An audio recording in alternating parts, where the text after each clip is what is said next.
Thank you very much, Tony. I'm also speaking as the Minister for Small Business, and if you're not paying your GST, the Minister of Police. Look, we're here to make an announcement today. The government's intention to charge GST on low-value goods, i.e. goods under $400, bought online from October 2019. There's a discussion document that will be released. There's about 26,000 retailers throughout the country, employing 62,000 New Zealanders up and down the country. It is really important, we believe, to level that playing field. Now, we accept that people will buy goods online. It's part of the 21st century, but we think that New Zealand retailers, we need to level the playing field for New Zealand retailers. It isn't fair that New Zealand retailers pay GST, whereas online retailers don't. So this is about levelling the playing field for retailers up and down the country, from Wairoa to Warkworth to Wellsford. We think it's GST's been around since 1986, so this is not a new tax at all. It's just tightening up the tax system to make sure that everyone is paying GST. Are there any questions? Is that on all goods or the threshold? $400 and below, and then above $400 will go through the same process through customs. So even if you buy an item for $10, it's worth going through the... It is. So how it will work is the overseas supplier will register for GST if they do more than $60,000 worth of business through New Zealand, as per a New Zealand retailer. It's expected to raise about $57 million in its first year, up to about $90 million when it's fully implemented. But this isn't about the revenue, this is about fairness. So how are you going to police this? Because I know that Internet New Zealand have raised concerns about using ISP to keep track of people. It's not necessarily a good indicator of where people are. So how are you going to police this? Well, how it's worked in the past with the Netflix tax, for example, on online services, is we've gone out to the global community and said, if you're doing more than $60,000 worth of business, you should register for GST. It's worked very well when we bought the GST on services. I think we estimated about $40 million the first year and bought in $113 million. So what we find is the credible suppliers out in the market who are actually supplying over $60,000 worth of goods and services into the country do sign up. Keeping in mind, they're only collecting the tax for us. Most of these organisations, you know, the really big ones, they're set up to do this anyway, so it's not an impost on them in any way, shape and form. Australia's doing it. In fact, the Australian Tax Office is in New Zealand at the moment talking to retailers and businesses that supply over $100,000 worth of goods into Australia, telling them they've got to sign up. This is just the way the world is moving, done in Europe. So this is nothing new, but it is about fairness, and it's about making sure that we can collect GST in a way that we haven't been able to in the past. Have you had any problems with compliance? On being honest? New Zealand's being honest? Are you just relying on those overseas retailers just being honest? Yeah, in a way we are. But yeah, our conservative estimates are about 75% of retailers will comply. That's what we've seen with the online goods and services. And we expect the same here. What happens to the other 25%? Well, you know, we can give them all the information that we require to help them sign up, but it's about the credibility of their organisations as well. And as mentioned, this is what's happening in this is the 21st century trading environment. We haven't had a problem to date. We don't expect a problem.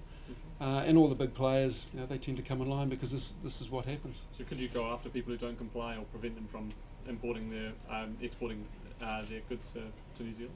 No. So how it works is, you know, you go online, you buy something. Let's say you buy something worth, I don't know, $340. GST's on top of that. It'll be sent through. If you buy it from, say, Amazon, Amazon will collect the tax, and then we'll get it from Amazon. Is it fair to say that this proposal is less generous than the Nationals' plan? I mean, they would have got rid of import duty and biosecurity fees on all imports costing less than $1,000 rather than $400.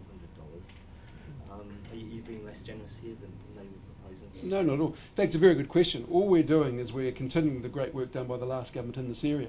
In fact, Judith Collins, the departing Revenue Minister at the time, her suggestion to me as the new Revenue Minister is this government picks this up because all the work's been done.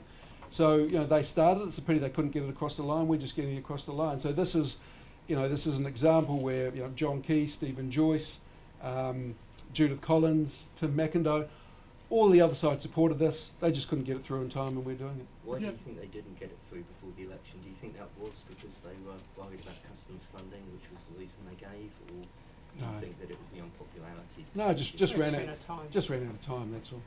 Do you think this is fair to New Zealand consumers? Because yes, they don't, in a lot of instances they don't pay GST, but the margins charged by New Zealand-based retailers are much more than if you buy goods overseas. So do you think that this is, as you said, levelling the playing field, or actually it's more unfair to New Zealand consumers? No, I don't think that at all. I think it's much fairer to the retailers.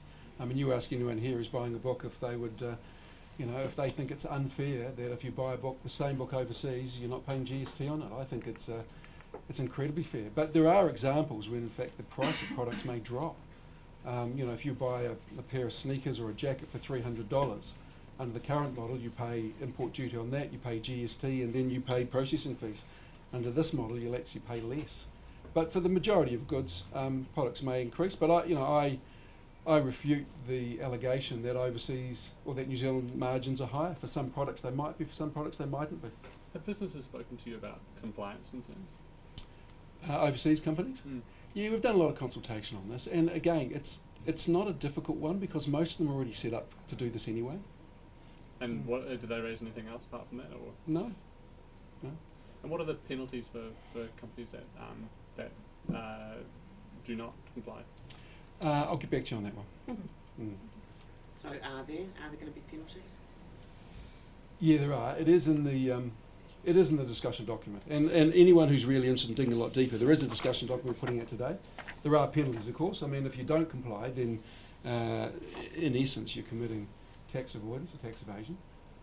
But it is, it's reasonably hard to police that. But there will be penalties for it. Is there going to be extra resource allocated to IRD to make sure that they can follow up on non-compliance? No, there aren't, but IRD is they're aware of what needs to happen on this. They've been doing this, like I said, with the Netflix tax. It's not a particularly difficult tax, to be fair. What we do have to do initially is set up all the overseas suppliers who are supplying more than $60,000 worth of goods into the country. But it's once it's set up, it's reasonably easy to do. And IRD go pretty hard on compliance, and they've got their systems in place and people who are well aware of how to do this. We'd like to get Tilly to say. Tilly, would you like to say? Did you want to say something? And Mika. Any more questions? One more question. Yeah, just one more from me as well. Have you had any compliance issues with the Netflix tax? Has there been anything raised since that's been implemented? No, not that I'm aware of at all. Yeah. Except the Minister of Finance is very happy with the way it's worked out. So that $57 million you estimate will be generated in the first year, is that just on the sale of goods that are below the $400 threshold? Yes, it is. Yes. So what does that mean New Zealanders are spending? Well, this is the thing. This is the way that people are purchasing products these days. But and we're not discouraging people for going online. But what we are saying is that one of the reasons we don't want them to go online is because they pay 15% less because there's no GST on them.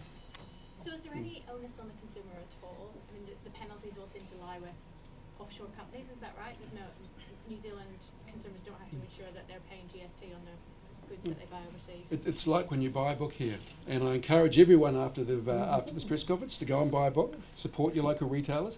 But no, the onus is on the retailer if they're supplying $60,000 or more worth of goods into the country to register for GST, and we'll make it easy for them to do that.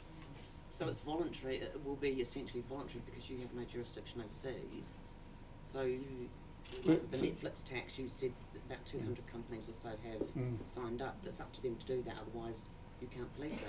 Yes, it is, but we have gone out to them, and we're not talking about fly-by-night organisations who are sending $60,000 or more into this country. So let me give you an example. If you're buying something on Amazon, it will be Amazon's responsibility to collect the tax on that. And so there is the changing nature of retail makes it a little bit easier for us to do this. But we're estimating about 75% compliance. But this is I just want to reiterate the fact that this is about fairness. It's about supporting those 26,000 retailers around the country that employ 62,000 Kiwis. And I just don't think it's fair that you pay GST for a book where you buy at Unity Bookstore and you don't pay GST if you buy a book from Amazon. What about online marketplaces like eBay? Who pays the GST there? Yeah, it will be eBay that pays the GST there. So they will collect it on behalf of IR, and then they will pay it back to us. So if you've got an item delivered to a foreign address through UShop, does it pick up that too? Through to a foreign address? Yeah.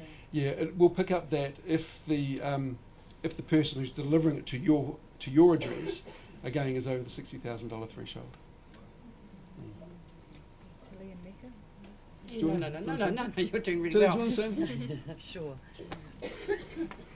I just want to say that I thank everyone for having the press conference here at a shop, that I really appreciate that. It's very symbolic. The thing about Unity Books is that we're all about the customer. So this is a really important equity news for our customers who are part of millions of local New Zealand customers who are shopping locally and paying GST, and until now being penalised for their localism, and where they've added life to our streets, local money for our wages and rents, and they've also supported our local online businesses, which are competitive, and now that the GST will soon be applied. So it's nice to have this meeting here at a shop, and all the retailers and booksellers in New Zealand will be pleased about that. So thank you. Lincoln, do you want to say something? Yeah. Just would add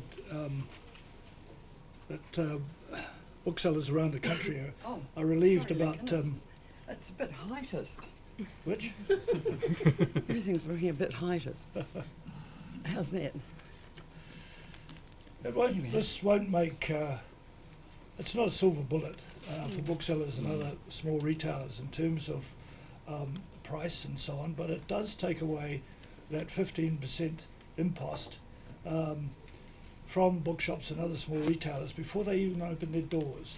And that's been an agitation for bookshops. Now, with this to be removed, it means that bookshops, with both their bricks and mortar operations and their online stores, can actually provide the service to their customers that Amazon and others can't, with their local curation, their local community support, and it will mean over time, more people being employed in bookshops and other small retailers, to the better health of smaller communities around the country. Can you just give us a picture of what the impact of online retailers has been on the book selling industry in New Zealand? I mean, how long has Amazon and the Book Depository been operating here? A long time. What's it look like? Well, I guess in a way, if you see this as the existing situation with GST as being a loophole of the so-called universal tax, which is a consumer tax, it was something that was created at a time before internet shopping was even just about thought of. And the problem, and it was probably fair at the time, but it's been overtaken.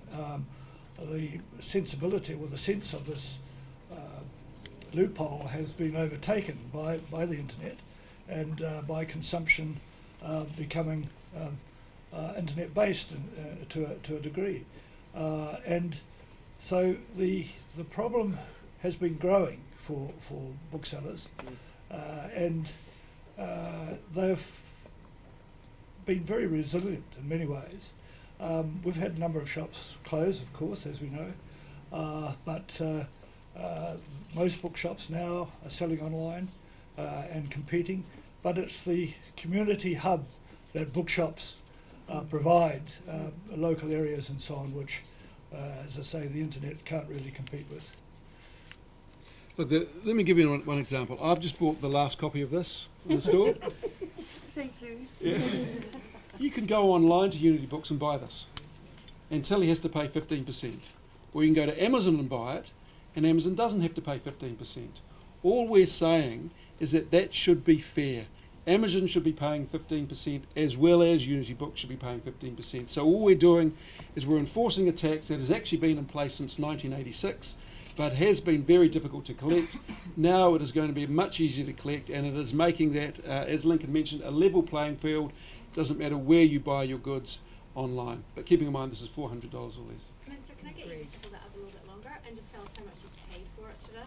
Okay, I paid $60 for this. It's Including GST? including GST.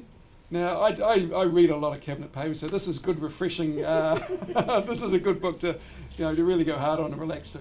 But you look around it, every single book, every single customer in the store pays GST. Now, if they went online and bought it offshore, they wouldn't pay GST, and we just think that's unfair. Now, we're not stopping people from going online. All we're doing is saying if you are going to buy online, then you should pay GST. It doesn't matter if you buy it off the Unity bookstore's website or off the Amazon or any other bookstore. It's just about levelling the playing field and recognising that at the moment there's 26,000 retailers in this country employing about 62,000 people who have an immediate disadvantage because they have got to charge 15% GST, whereas if you buy it offshore, you don't have to pay that 15% GST. Yes, Greg. I could tell you the American price on that. Okay. The American price on this is US $40, excluding sales tax. You do the sums on the exchange rate, and you'll find that New Zealand 60 is a very good deal from Abrahams, the publisher. See, that contention that New Zealand retailers have higher margins than offshore, it's just been disproved. So, as mentioned, after this, go and buy a book. Did you say Buy one for you. next year? October next year, yes. So why so long when it's been a problem for so long already? Yeah, well, this is the nature of tax legislation. We go out and we consult and we make sure we've got it right. Then it goes through the democratic process. But a lot of the work was done under the last government. I mean, you very rarely hear me give Judith Collins credit, but I do give her credit in this instance. A lot of the work with Customs, Treasury and IR was done in the last government, and we're just, luckily we're the ones that have the ability to sign off on it. Just from a Retail NZ point of view, I'd like to just say that today's announcement's absolutely outstanding news for the whole of the retail sector right around New Zealand. And on behalf of both small and larger retail businesses, I'd really like to thank Minister Nash and Minister Whaitere for their commitment to levelling the playing field in relation to GST. GST is supposed to be a universal tax on consumption in New Zealand, but that's been undermined by the steady growth of foreign websites and online shopping. There's been a lot of what we've perceived to be dithering by government on this issue for many years, and it's seriously impacted the New Zealand retail community. It has impacted businesses and it has cost jobs over time, so it's really great that the issue's finally being resolved. Retailers in New Zealand have long been disadvantaged by the fact that they have to pay GST on sales, while their foreign competitors who are in the market competing directly with them online don't. And it's a systemic competitive disadvantage that's been caused entirely by government tax policy. So we're really pleased to see that loophole is being closed and that the playing field is being levelled. Retail is a really tough business. To be successful, retailers need to offer great products, great service, great prices and a fantastic customer experience. Today's announcement isn't a silver bullet for the sector. There's still real challenges facing it, but it does take away a big source of disadvantage, and it's really good news for the entire retail community. Okay, thank you very much. Thank you, everyone. Oh, do you need a nice cup of tea? Yes,